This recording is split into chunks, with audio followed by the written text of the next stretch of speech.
Saludos amigos, bienvenidos nuevamente al debate de la semana. Soy Miguel Guerrero y estoy encantadísimo de estar nuevamente con ustedes en sus hogares. Hoy tengo la muy grata y honrosa compañía de 4 destacados periodistas dominicanos para conversar sobre un tema de tremenda actualidad que va a ser objeto de discusión en los medios y en las redes durante mucho tiempo todavía en la medida en que se acerca el proceso electoral dominicano. Se trata del panorama electoral a la luz de elección ya de un candidato del Partido de la Liberación Dominicana, con lo cual prácticamente se conforma el espectro electoral dominicano. Tengo conmigo al licenciado Nelson Rodríguez, quien es director del periódico El Caribe y comentarista también de CDN, al licenciado Alfredo Freites, viejo compañero de pequeñas ligas de béisbol, al licenciado Percio Maldonado, presidente de la Asociación Dominicana de Diarios y director y fundador del periódico El Nuevo Diario, y a Alex Jiménez, perdón. Gracias por Alex Jiménez, iba a decir Alex Rodríguez, con lo cual tuviese llenado de orgullo, ¿no? A veces la memoria traiciona, ¿no? Quien es director del periódico semanario más antiguo de la República Dominicana. Así, señores caballeros, gracias por aceptar nuestra invitación. ¿Cambia realmente las perspectivas de la campaña electoral, la elección de un candidato del PLD? Perdón, antes que nada, regla de juego, porque el tiempo es rápido en televisión. ¿Cómo hablamos? ¿Cómo? No. Dame el turno a mí primero, Sí. por ser de la casa. Sí, Y vamos a nivel de titulares. Sí, claro. 4 titulares con el tema. Comenzando por decir que fue un evento exitoso en lo fundamental, por la organización, por la disciplina, comenzando por ahí. Segundo aspecto, yo creo que borra una desventaja y parece que ese era el propósito de esta consulta, porque tanto el PRM como la Fuerza del Pueblo se sabe que tiene su candidato definido y ahora ya lo tiene el PLD, borra esa desventaja, plantea las 3 opciones electorales fundamentales. Creo que eso es un hecho histórico a tanto tiempo, que se sepa cuáles son las 3 principales opciones, por fuera de las cuales no hay ninguna. Aquí no hay opciones progresistas, alternativas, ni nada de eso. Eso se lo llevó el cambio en el 20 y el discurso anticorrupción, toditos se montaron en esa guagua. Tercero, posibilita la definición de estrategia, ya tú sabes quién es tu enemigo o tu contrario. Cuarto, además de ayudar a esa definición de estrategia, creo también que allá en el camino, porque no habría primarias abiertas, no creo que ninguno se va a aventurar a eso, teniendo ya la candidatura definida. Pues claro, en cada uno de los partidos se puede aspirar, pero como las direcciones están de acuerdo, esos son los 3 candidatos. Que yo recuerde, y aquí hay gente que domina mejor la historia que yo, comenzando por ti, Miguel Guerrero, no recuerdo un proceso electoral en el que tan temprano estén definidas las opciones. Es cuanto en esta primera ronda. Bueno, hay un truco de cámara en esta selección. Él dice que hay 3 candidatos. No hay ningún candidato. Porque ni el del PRD, del PRM es candidato. El de la Fuerza del Pueblo no es candidato, ni el del PLD, porque no son eventos oficiales. Sí. El PLD ha hecho un rejuego semántico y ha hecho unas primarias apócrifas, mostrencas. Porque inclusive según la ley, ese candidato elegido no es el candidato. En el PLD puede surgir cualquiera. Margarita puede volver a optar. Cualquiera puede volver a presentarse en cualquier evento que convoque el partido para esos fines. Hasta Guido. No, porque Guido está en otro partido. No digo yo, como también. Bueno, pues en el caso de Guido. Abinader no es candidato. No es candidato, entonces no hay candidato. Ni Leonel. Pero la lógica indica, sí, tal vez Leonel, y la realidad indica que esos serán los 3 candidatos. Perdón, esas son las evidencias, sí, pero claro. No hay candidato. Lo otro es que fue organizada, pero fíjate que temprano en la mañana comenzaron las denuncias de fraude. En el proceso de automatización resultó con favoritismo de 6 boletas en una para Margarita. Esa es la ventaja de la Fuerza del Pueblo, ahí no hay denuncia de fraude, ¿no? No, porque todavía no hay. O sea, este año de proceso, y además, para el PLD, que convocó con 6.200.000 posibles electores, votaron 500.000, según la fuerza, la versión de ellos, era más baja votación en una primaria del PLD, que es un partido ganador. Es decir, que fue exitosa, pero no fue exitoso. ¿No estarán subestimando las posibilidades del Partido de la Liberación Dominicana? No, el que lo subestima se equivocó, fracasa, porque este es el relanzamiento del PLD a competir ya, es un relanzamiento en varias vías. Por un lado, los pone a sonar ya con un vocero, los pone en igualdad de condiciones de candidatura presidencial con otros dos partidos, y ya define la lucha interna, la placa, pero también se levantan otros marcos, porque los que perdieron no se van a quedar tranquilos. Pues ya tuve a Margarita que ni siquiera fue al acto final, el cual se habían comprometido. Es decir, en el PLD podría surgir desavenencias producto de esto. Bueno, pero eso puede suceder en cualquier partido democrático, ¿no? y es bueno que surja. Licenciado Maldonado. Bueno, yo creo que, tal como lo planteas, la identificación, digamos, de estas tres figuras permite ir definiendo el escenario electoral. Y creo que facilita una cosa en nosotros que manejamos las informaciones, y es que pueden comenzar a medirse las simpatías de los partidos y de los candidatos con miras a las elecciones. ¿Qué va a pasar en octubre del 2023? Que si cada una de estas tres fuerzas solo tiene un candidato, posiblemente los tres partidos van a ir a procesos abreviados para formalizar ante la Junta el candidato de ese partido. Y aquí se presenta un escenario con el que la República Dominicana históricamente parece estar asignado, que son tres. Tenemos tres padres de la patria, tenemos la Trinitaria como modelo. 3 fechas de independencia. 3 fechas de independencia, y hemos tenido siempre 3 fuerzas políticas moviéndose en el escenario.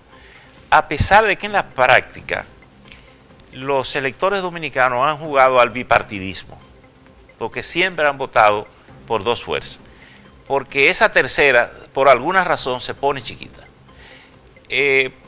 Solo hemos hecho una primera experiencia en segunda vuelta, que fue la del 96, del doctor Leonel Fernández contra el doctor José Francisco Peña Gómez. Y después una que no se produjo por la cercanía del voto 49-85, que fue la del presidente Hipólito Mejía, y que Balaguer se negó ahí una segunda vuelta. Y esa no se celebró, se dio como ganado. Es decir, que en la práctica hemos tenido una experiencia. Aquí habría que ver si alguien de las 3 fuerzas se va a poner chiquita, como que deje el espacio a que 2 de esas opciones electorales generen, digamos, la polarización de los electores. Hay un espacio, y creo que Nelson lo mencionaba ahora. Los partidos han definido candidaturas muy temprano, lo que quiere decir que el trabajo electoral y político se va a comenzar a armar temprano. Y yo diría que de las 3 figuras... Y la atención del país se va a centrar en eso. Sí, y vamos a descuidar sí, asuntos fundamentales que tienen que ver con la situación económica, sí, social y política. Y de las 3 figuras, y aquí hay una cosa interesante, el presidente Fernández es una figura conocida, ha sido presidente 3 veces, por tanto tiene simpatizantes y adversarios muy firmes. El que lo rechaza lo va a rechazar, y el que lo sigue lo va a seguir. El presidente también será al final una persona conocida, y le van a votar evaluando el resultado de su actual gestión.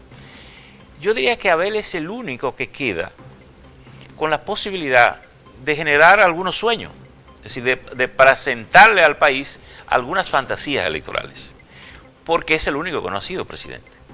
Obviamente, eso va a depender de la genialidad que tengan sus estrategas para montar una campaña electoral que haga interesante su participación en la política. Pero coincido con Nelson en una cosa aquí. El Partido de la Liberación Dominicana, yo creo que le ha salido mejor su proceso del que han pensado, porque el hecho de haber ganado a Abel, yo creo que le asegura 2 cosas al PLD. Lo mantiene unido y le evita una segunda división electoral, y yo creo que de entrada lo salva. Obviamente, y si lo miro en términos prácticos, creo que para el presidente Fernández, desde ese punto de vista, no es una buena noticia. Por lo menos le frena el desangrado de figuras que puedan seguir emigrando del PLD hacia la Fuerza del Pueblo. Sin embargo, eso también abre otras posibilidades de una segunda vuelta electoral. Habría que ver cómo se van comportando las cosas. Es decir, que yo pienso que esto apenas comienza, y comenzaremos a hacer cálculos a partir de ahora. Así es.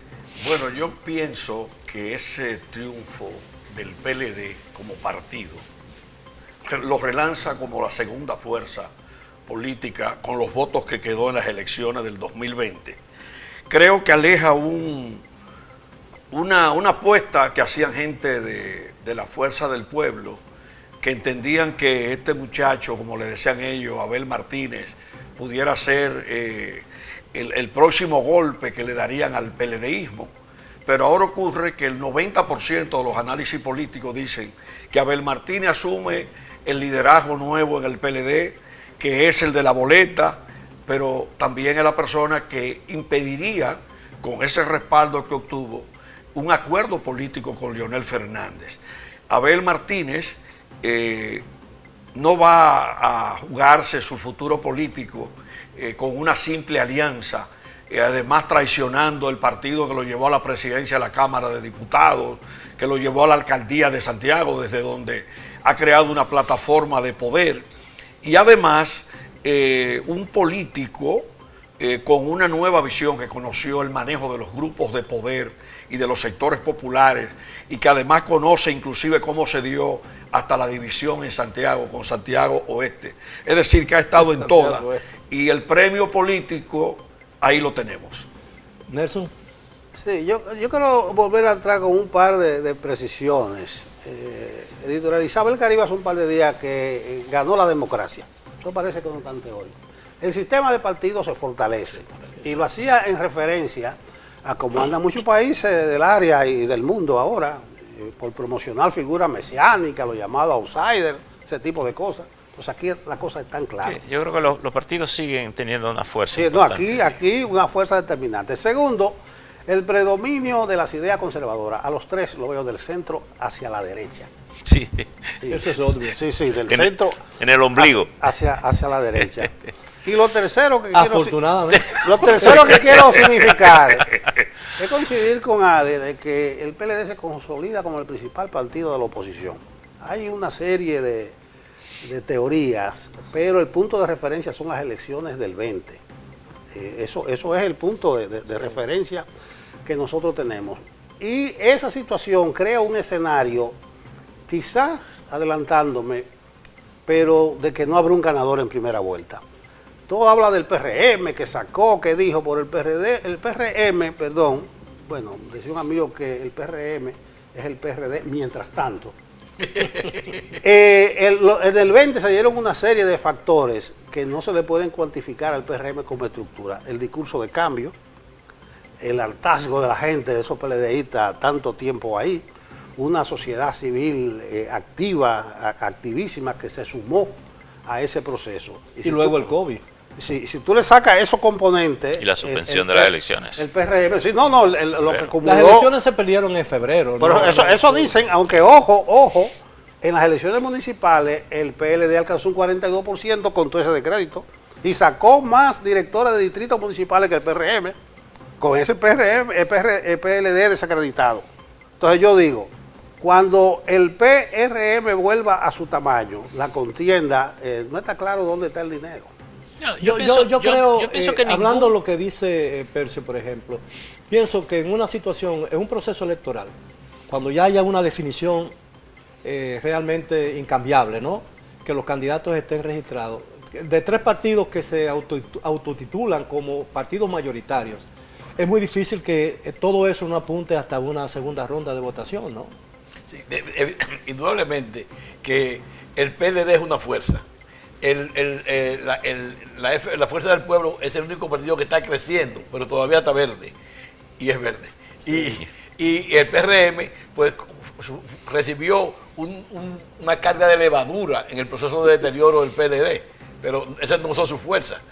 Pero hay otra cosa, el año 23, es el próximo año, habrá una debacle económica mundial y que va a afectar principalmente o sobre todo a nuestras economías pequeñas. Eso no favorece al gobierno, ¿no? No lo favorece. Es decir, un gobierno se puede reelegir en base a una obra de gobierno.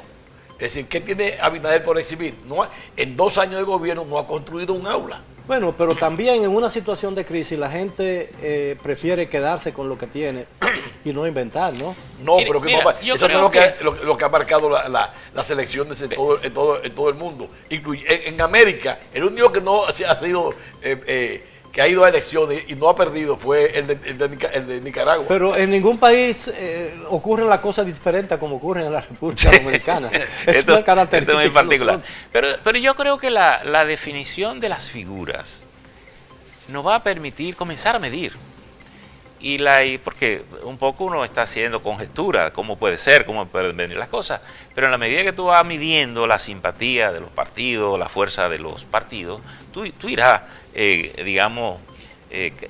catapultando la posición de cada uno de ellos.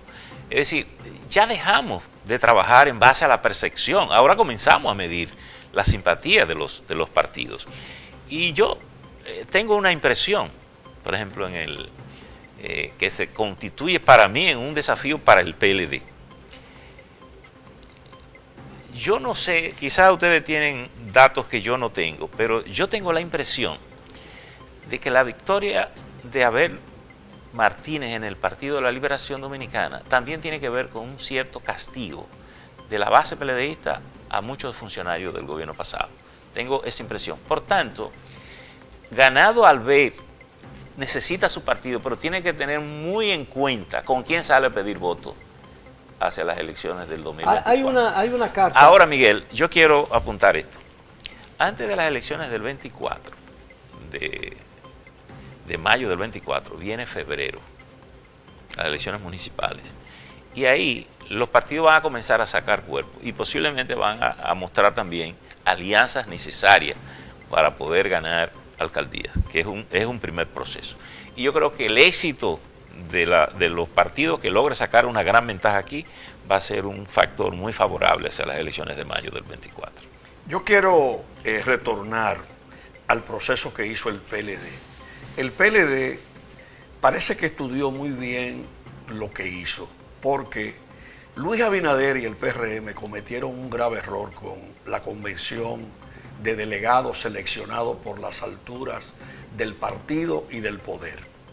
Entonces, hicieron un proceso parecido a lo que hacía Peña Gómez, que era un proceso amplio, que le gustaba a Peña Gómez, para dinamizar lo que era el Partido Revolucionario Dominicano. Y en cuanto a Leonel, le estoy dando mucho seguimiento al caso de 100 mujeres que la Fuerza del Pueblo ha lanzado a una competencia política para escoger 20 de esas 100 mujeres a la dirigencia política de la Fuerza del Pueblo. Yo creo que si el PLD se decide por un proceso antes de octubre del año que viene de renovar su dirigencia política con un proceso interno, o sea, que complemente Está recién renovada. Pero no le Bueno, toca. pero estoy hablando Tendría que adelantar el proceso. de las otras posiciones, o sea, que no fuera exclusivamente para la aspiración electoral que habrá que confirmar en octubre, sino de algunas estructuras del partido que le dinamicen, que le den un segundo aire, el PLD pudiera fortalecer su estructura. Porque, por ejemplo, estamos a un año de octubre del año que viene y todavía, por ejemplo, en el caso del PRM vemos el ruido que hay con Fafa Tavera, con Ramón Alburquerque, con Guido y con otras voces. Bueno. Y entonces, todo en política hay que eliminarlo, y más cuando se acercan problemas económicos como plantea nuestro hermano Alfredo Freite, y cuando todo el mundo reclama su espacio dentro de los partidos. Ahora, quizás ahí los partidos lo que tendrían sería, para hacer ese movimiento político masivo, serían las aspiraciones de febrero. Exacto. Y ahí puede cultivar la Fuerza del Pueblo ya ha comenzado ese proceso. Exacto. Ya abrió las inscripciones para los que quieren ser ir a cargos electorales. Pero hay otra cosa en el asunto de los partidos, y es que en el PRM hay mucha gente que no quiere la reelección de Abinader porque entiende que va a ser una administración débil. Y cuando hablamos del PLD, decimos, Abel fue un unificador del partido. Margarita tenía la adversión de los políticos de la OTAN, por ejemplo, no quería saber de ellos. Y a Margarita se le veía como la candidata de Danilo. Abel amigo de Leonel, se ve como un posible, como más fácil, un pacto político en una segunda vuelta, por ejemplo, que no se daría con los PLDistas y los de la Fuerza del Pueblo, no harían un pacto muy difícil. Bien, si me lo permiten, tenemos que hacer una primera pausa, regresamos después de ella. Por favor, continúen con nosotros en el debate de la semana. Digo, sí. Bien, estamos de vuelta en el debate de la semana y estamos conversando sobre el panorama electoral dominicano que parece ya definido con la selección o la elección del alcalde de la ciudad de Santiago, Abel Martínez, como potencial candidato, o casi seguro candidato del partido de la Liberación Dice Miguel siempre Dominicana. que el programa bueno se hace en la pausa. No, pero esa sonrisa de Miguel es que estamos aquí entre viejos amigos o amigos viejos. Resiste las dos definiciones. Ya. Nelson, y usted tiene una curiosidad de este proceso, que es que Abel es el único que yo he visto en los últimos tiempos que sale para candidato sin haber estado antes en esa posición.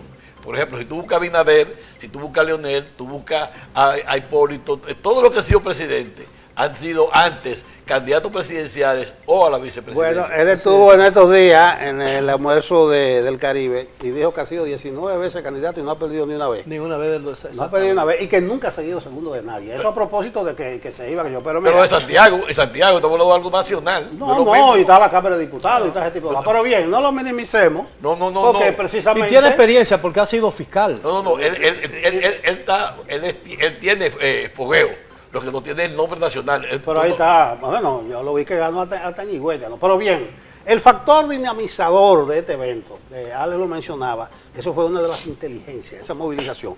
Y contrastado con los PRM, el asunto cerrado, que le quitó mucho peso, eso ayuda en este proceso al PLD. Lo segundo, la definición de las estrategias que yo decía al principio y que Percio apuntaló. Los estrategas van a ver cómo se van a mover ahora, porque se conocen. Y a pesar de lo difícil que se pinta, que vislumbre el 23, aquí no hay un salto a lo desconocido. Yo dije, el presidente va a salir de esos tres. Eso es un factor importante a propósito de las crisis y de las reacciones de los pueblos. Además, yo lo dije, aquí no hay opciones progresistas, alternativas. Ahora, a mí me parece que la candidatura, una potencial candidatura, suponiendo que pueda haber un cambio, que cosa que yo dudo, de Abel Martínez, crea una expectativa y crea un entusiasmo que es muy difícil que los otros dos candidatos puedan generar. Sí, pero por eso te digo que esa es una ventaja relativa que él tiene, que él es el nuevo. Es una figura pública, pero nueva en la candidatura y exitoso, presidencial. porque ha sido exitoso Claro, como alcalde de Santiago. Y le voy a decir una cosa, creo que él tiene también, y parte de su éxito en el proceso interno fue que tomó temas nacionales importantes con bastante firmeza. Sí, claro. Algunos controversiales. El tema de la inmigración, el tema de la inmigración. Es decir, que ese ha sido su discurso. Sí, en una de la seguridad, claro, seguridad. Ahora, hay algo que evidentemente se está popularizando mucho y que no creo que corresponda, no tiene lógica a mi modo de ver, y es que se están publicando encuestas que nadie sabe quién la hace, porque no se identifica a quién la hace, no se publica la ficha técnica de esa encuesta, y no dan la cara diciendo si las encuestas fueran hoy, ¿por quién usted votaría? Pero el caso es que las encuestas no son hoy. Y todavía el camino hacia las elecciones no está definido. Las elecciones, como dicen los políticos, la verdadera encuesta es en mayo, pero ese factor a mí me parece que es una intención para ir... No, por el PLD borrar las desventajas que tenía. Ahora sí las encuestas pueden medir a 3 con la peculiaridad de cada uno. Pero es evidente que el propósito de esas publicaciones tiende a inducir una simpatía que probablemente no se corresponde con la realidad. Pero hay una realidad, Miguel.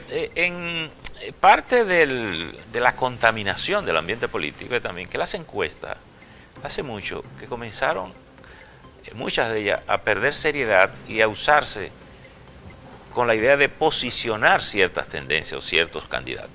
Pero en esto siempre hay encuestas y encuestas, ¿verdad? Hay firmas que hacen encuestas que pueden ser más creíbles, que por lo menos te pueden ir dando señales por dónde vienen las cosas. Y tal vez lo interesante de este proceso largo, como bien apuntaba Nelson, es que nos va a permitir ir mirando cómo se va colocando cada quien, cómo va creciendo cada quien, cómo el discurso de cada quien va prendiendo, cómo la gente va a dar simpatía. Las simpatías no son secretas en un ambiente electoral. Tú comienzas, digamos, a percibirlas. Fíjate que en el caso del PLD, en este proceso, que se fue un poco a ciegas en las elecciones, porque como no se permitieron encuestas, tú suponías, es más, ¿cuál fue la idea que se vendió?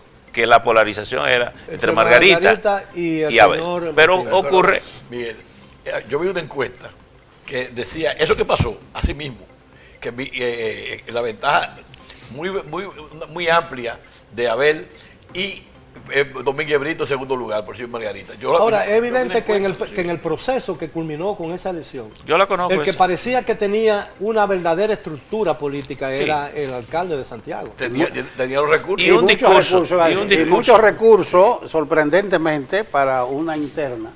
Un despliegue grande de recursos. Sí, se pudo movilizar por todo el territorio Tenía el nacional. ayuntamiento de Santiago, se tenía recursos para dar No, empleo. tú estás insinuando que pues, fuera No, recursos del No, que da Cabildo. empleo, no que da empleo. Eran ¿no? mucho más recursos No, que no. lo que puede aportar el Cabildo de Santiago. claro. Incluso eso remite al asunto de la transparencia, Yo pienso de que las finanzas claras. yo pienso que Por eso Abel eso no me resulta. tiene un escenario electoral también muy favorable, que es la zona del Cibao.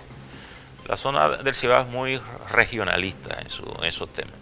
Y tal vez pudiéramos decir que el propio presidente puede decir que es de Santiago, la familia, pero la gente de Santiago creo que identifica a Abel más como un patrimonio de Santiago, del Cibao. Y yo creo que él puede tener mucha incidencia en ese escenario electoral.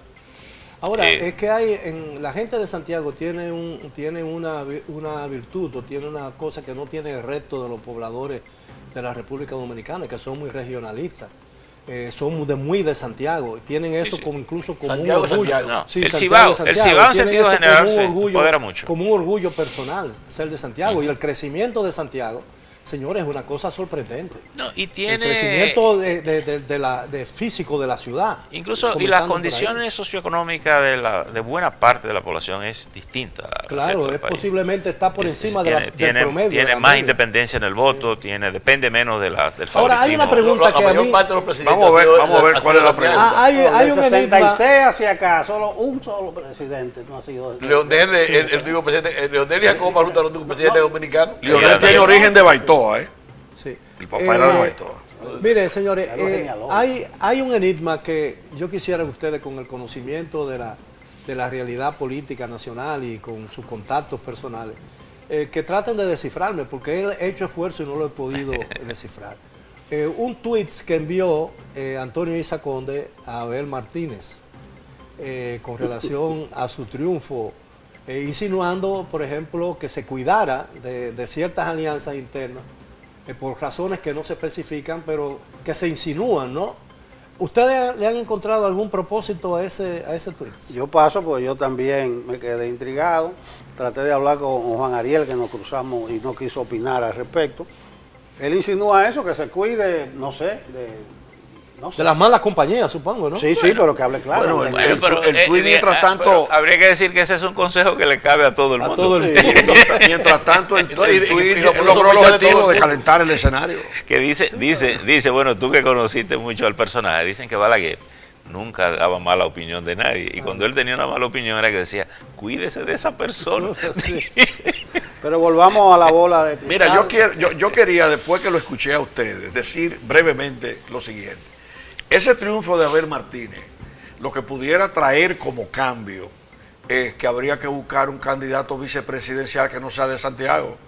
O sea, porque si él es el candidato de Santiago y siempre dicen, la vice está reservada por todo lo que ustedes acaban de decir, de la cultura económica del Cibao, el aporte al PIB, los poderes, entonces pudiera ser ese tema Bueno, un elemento de negociación política. Pero él no será candidato para la presidencia de Santiago, sino para la Claro. presidencia Bueno, pero de la estamos República. hablando de que siempre No, sí, ese, me están leíste buscando el el pensamiento candidato a vicepresidente Cuando- para acompañar al candidato. Cuando apelaba a la Que bola de de allá. cristal, es que hay dos factores de peso. Febrero, que ustedes lo mencionaron, Ajá. y el compañero de boleta, no solo de Abel, de los candidatos. los- aunque La tendencia es a buscar una mujer. Doña Raquel se perfila Sí, bueno. No sé, por los lados de Leonel. Entonces, de Raquel se dice que va a ser la candidata a senadora de Santiago. Eso es lo que se dice en el PRD. No sé, lo del PRM, recuérdense que en el 8 Leonel sacrificó como 5 o 6 puntos y cogió a Rafaelito Albuquerque. Lo sacrificó en las encuestas, pero quería una gente suya, así que Leonel se maneja con ese criterio. Pero yo creo que debe ser Raquel en lugar de senadora, por el one-two que ha manejado. Lo de Abel, eso es una tarea, no debe ser ningún rinoceronte. Bueno, yo creo que es parte de esa armadura que le corresponde a él, sobre todo. Bueno, hay una tendencia a buscar porque una él mujer, como, ¿no? Por la cuestión de género. Exacto, él como candidato nuevo necesita fortalecer su propia figura y un vicepresidente ayuda. Por ejemplo, el presidente desde la posición que está es una figura en sí mismo con un valor, es decir, puede agregar y obviamente no va a agregar a una figura que no tenga algún brillo, algún valor social o económico que represente algún sector. Y en el caso del presidente Fernández, un pelotero de Hall of Fame. A lo mejor ahí agrega popularidad, ¿verdad? Agrega popularidad. Pero ese parece que lo tiene la otra parte. Leonel, porque Leonel yo miro para allá y no me da la menor idea. Antes se decía que los presidentes buscaban un vicepresidente que no le pudieran quitar el poder. Sí. Buscaban un anciano, uno tuviera un pie en el otro barrio ya. Y eso ha ido cambiando en la medida que se ha ido asentando la democracia. Eso era cuando se daban los golpes de Estado y la cosa que le tenía miedo. Pero... John Adams decía que fue 2 veces vicepresidente de la República, y una de Estados Unidos y una vez presidente. No se religió, decía que el cargo más inútil era el de la vicepresidencia de la República, claro, porque tenía tanto tiempo que le daba tiempo para rogarle al Santísimo que lo mandara a buscar al de arriba, ¿no? No subestimen el candidato vicepresidencial, recuérdense a Fernandito Álvarez Bogal, que Peña insistió y perdió las elecciones. Claro. Sí, bueno. Lo de Álvarez Bogal, había algo por debajo, porque era los choques, la animadversión de la cúpula militar. Sí, y que el doctor Balaguer tuvo la visión de saber que Peña no era para siempre y que iba a quedar presidente de la República. Yo diría, además, porque ya Peña estaba enfermo. Sí, ya se sabía. Y Balaguer lo sabía. Pero yo diría claro, que un candidato vicepresidencial, la primera condición que tiene que tener es que no te quite. Que no te quite. Que no te reste. Y si no te quita, algo te debe sumar. Mira, hablando, bueno, claro, que no te quite popularidad. Sí, que no te quite nada. Hablando de lo de Peña, que una variable, Peña Gómez, cuando cae la segunda vuelta, que era el candidato a ganar, Peña Gómez y Balaguer pactan que los reformistas lo iban a apoyar. Y Peña Gómez dijo que sí, en principio, que lo iba a hablar con su gente. Y Peña Gómez se reúne con su grupo y Balaguer lo apoyaba. ¿Te refieres al 2 y 2? No, a la presidencia. O sea, los reformistas, en la primera vez que se da la segunda vuelta, que quedaron descantados, peinados, quedaron Leonel y Peña Gómez. Entonces el PRD, Balaguer iba a apoyar a Peña Gómez y le ofreció sus fuerzas. Y entonces Peña Gómez dijo que no, después que ha dicho que sí. Entonces, por eso, ahí es cuando se da el cambio de que el PRD, el Partido Reformista, decidió apoyar a Leonel. Te completo que se está hablando ya documentado de que Peña dijo que no porque algunas figuras de nombre conocido no quisieron pactar. Bueno, yo tengo entendido y yo lo... Y le dijeron que no cumpliría. Y eso en la redacción de algunas de mis historias que se han publicado como libro, de que se trató de compartir el poder en 1994 cuando Bosch denunció las elecciones como fraudulentas, pero en lugar, incluso Balaguer le propuso a Peña el 2 y 2, yo 2 años y tú 2 años, pero Peña no aceptó porque Balaguer dijo, pero yo primero. Pero Peña hizo ese relato, claro, a viva voz. Pero yo tengo la versión que cuando Peña llevó eso a la dirección del PRD, bueno, ahí hubo objeción. ¿Y quién va a gobernar los 2 primeros años? Y Peña dijo, no hablamos de eso. Sí, y entonces Hugo Tolentino lo convenció de que no aceptara. Exactamente. De que, Y de que, un de equipo- que Balaguer Yo no entrevisté a le Hugo cumpliría. Tolentino sobre No, eso. yo te estoy diciendo, estaba Hugo, hay otros nombres que yo no quiero Sí. mencionar, contrario al lado del PLD, Exacto. que cuentan que Miguel Coco dijo ante alguna resistencia, bueno, el que no quiera que se tape la nariz, cogemos para allá. Sí, sí. Y porque también hubo PLDistas que estaban resistentes. Pero en el caso de Peña Gómez hubo 3 veces que pudo ser presidente. Las elecciones que perdió frente a Balaguer por 50.000 votos. Después cuando el 2-2 y cuando el reformista decidió apoyarlo. Bien, tenemos que hacer una última pausa. Regresamos ya con la parte final del tema de esta noche. ¿Cómo ha quedado el panorama electoral dominicano con vista a las elecciones de mayo del 2024? Queda mucho tiempo todavía. Con la elección de un precandidato para complacer al señor Freite del Partido de la Liberación Dominicana. Bien, llegamos ya a la parte final del tema de esta noche. He estado conversando con 4 destacados periodistas, por todos ustedes conocidos, sobre el proceso electoral que se avicina. Para elegir un nuevo gobierno o mantener al actual a partir del año 2024. Ahora, ¿cuáles deben ser los temas? La situación del país, ¿qué temas sugieres como los temas fundamentales de una futura campaña? Yo creo... Ese cae de la mata. Sí, sí. La educación, la migración, el empleo, la canasta familiar, están ahí. La composición del gobierno, en la economía, es el partido más fuerte aquí. Sí, esos temas están prácticamente definidos. Creo que Abel va a seguir explotando el tema migratorio, el tema haitiano, que le ha dado buen resultado. Eso está documentado. Galo pasó con la 168.3 una encuesta y cerca del 90% de los dominicanos está de acuerdo en que sean regularizados. Es un tema. Y Abel se ha afianzado mucho también en la inseguridad. ¿Cómo vendrá el año que viene, que va a definir muchos de los temas? Yo creo que el tema de la economía, de las condiciones de vida del dominicano van a ser fundamentales, pero el ambiente internacional es de incertidumbre, hay una serie de variables que no se dominan desde aquí, es decir, que es muy difícil vaticinar qué temas van a presidir el debate. Un reciente informe de la CEPAL, creo que se va a dar a reconocer hoy, aunque ya se conocen detalles de ese informe, cambia totalmente la proyección del crecimiento económico para América Latina. Exacto. De manera pues que nos esperan quizás días muy difíciles. Y reduce un poco el sí. crecimiento. E incluso la perspectiva de crecimiento yo me sorprendió leer el jueves, ¿no? Que en Inglaterra muchas familias están saltando una comida diaria debido a la situación económica y el alza de los precios de los productos alimenticios, ¿no? Es decir que, contrario a la costumbre que la gente desayuna, almuerza y cena, aparentemente la situación se ha puesto tan difícil que los ingleses están comiendo 2 veces al día. Yo espero que esa situación no llegue a la República Dominicana. Yo creo, Miguel, que hay temas aquí que van a permanecer. El tema de inflación, Energético. el tema energético, los combustibles, el tema combustible, que tiene que ver con la economía y posiblemente con los factores externos que no dominamos, y muchas de estas consecuencias son de factores externos que no tenemos ningún control. Por tanto, los candidatos tendrán que ir, y el mismo gobierno trabajando sobre la marcha, digamos, la posición de estos temas. El tema migratorio, porque evidentemente no veo que hay una situación para Haití que eso se pueda controlar, y tanto la situación internacional que tiene que ver con el conflicto ruso-ucraniano, yo veo que tiende a prolongarse más allá de lo que todos hemos calculado. Y en consecuencia eso también le quita prioridad al tema haitiano desde el punto de vista internacional.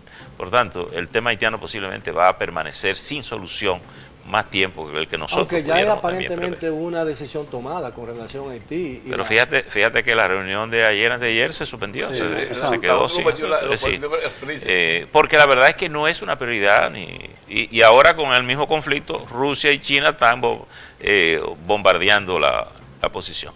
Es complicada la situación, pero yo creo que aquí habrá que, como dicen en el Cibao, ir arreglando la carga en el camino. Habrá que ir haciendo los ajustes, y los partidos van a tener que tener, y los candidatos, la habilidad de ir abordando todos estos temas que van a ir surgiendo en esta recta final. Yo creo que la reforma de gasto público en el país, por encima de una reforma fiscal, aquí hay que hacerla al revés. El país no puede resistir la continuidad de presupuestos deficitarios, donde cada año manden al Congreso Nacional un presupuesto donde haya que buscar 400.000 millones de pesos prestados.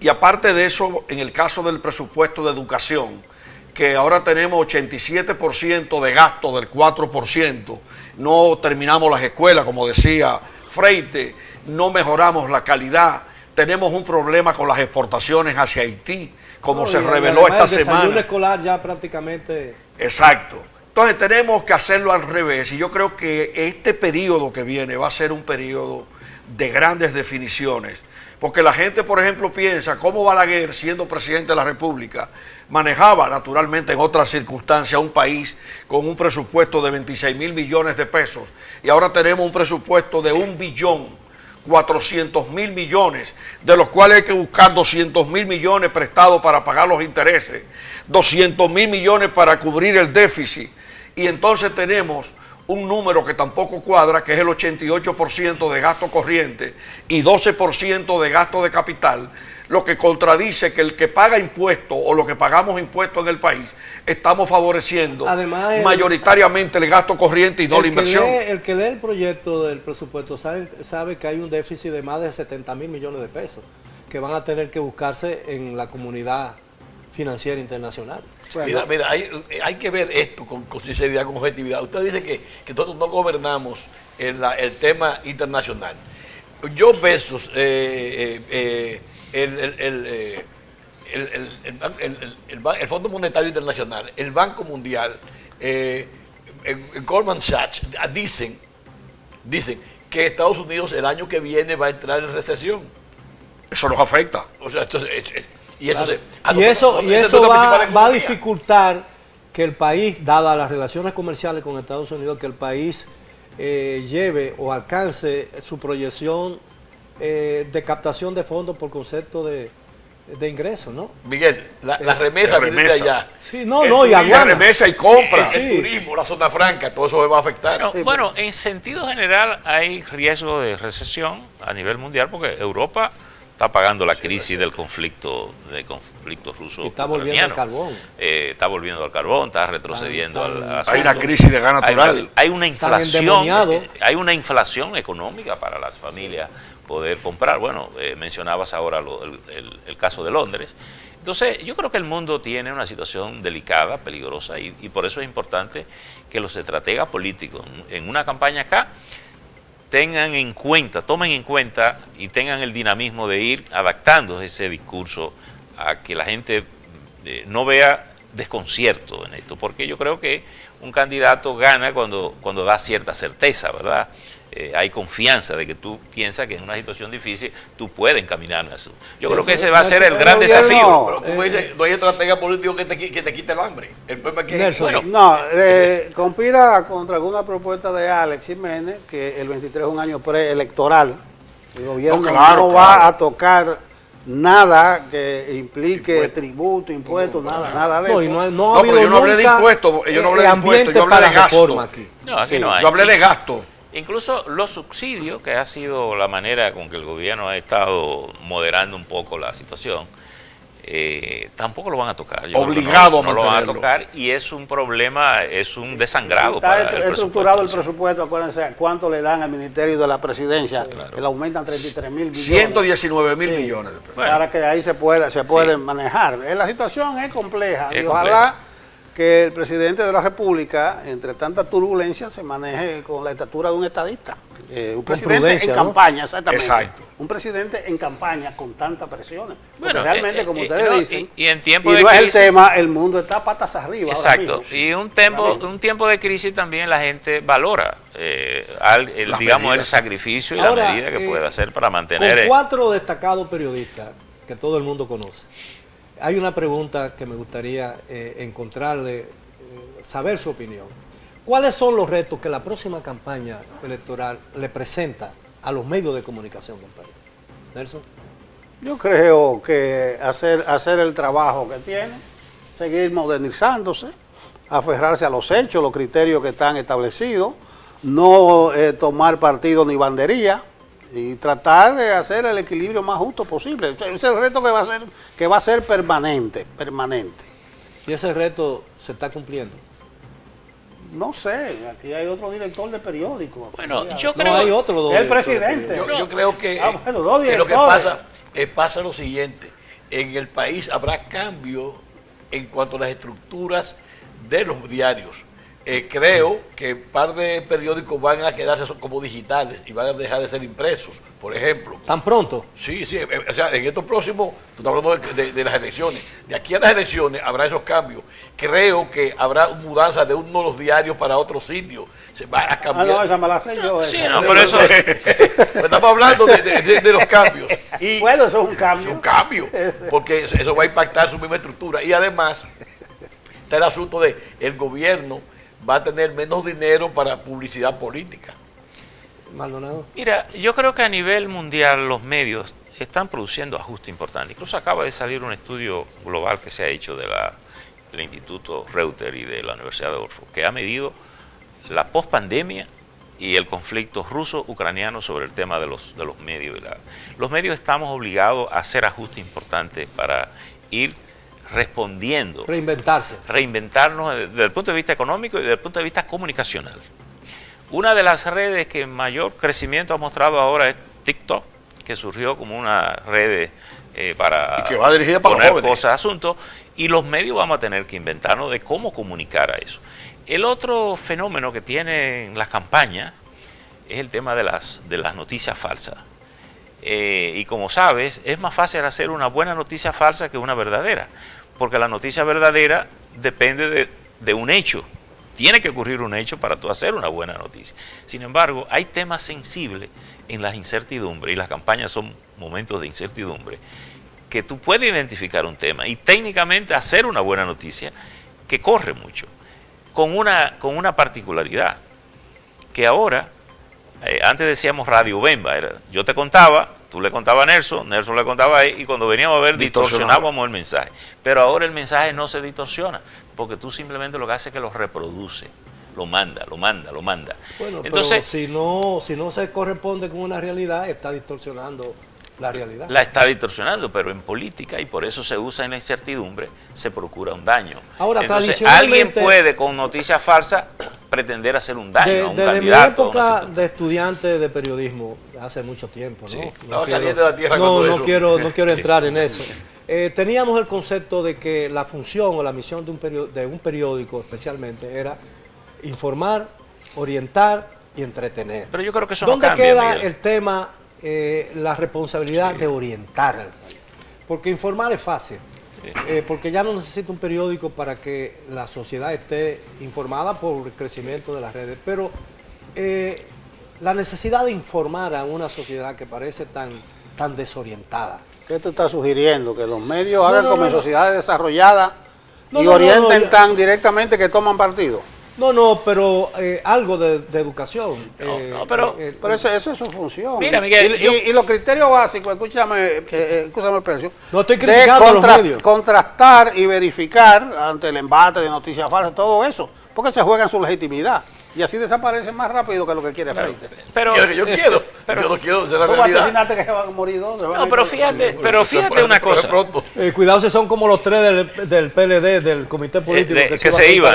para la fuerza del pueblo. Pero ya no se Bueno, van. señores, caballeros, el tiempo se nos acabó. Pero ya no se van, Miguel. Ya. Lamento Perfecto. estar en desacuerdo con el tiempo. Ese Y dictador. a todos los amigos Inexorable. televidentes, gracias por su atención. Les deseo un buen resto de la noche y los espero como de costumbre el próximo sábado para otro programa muy similar. Hasta entonces.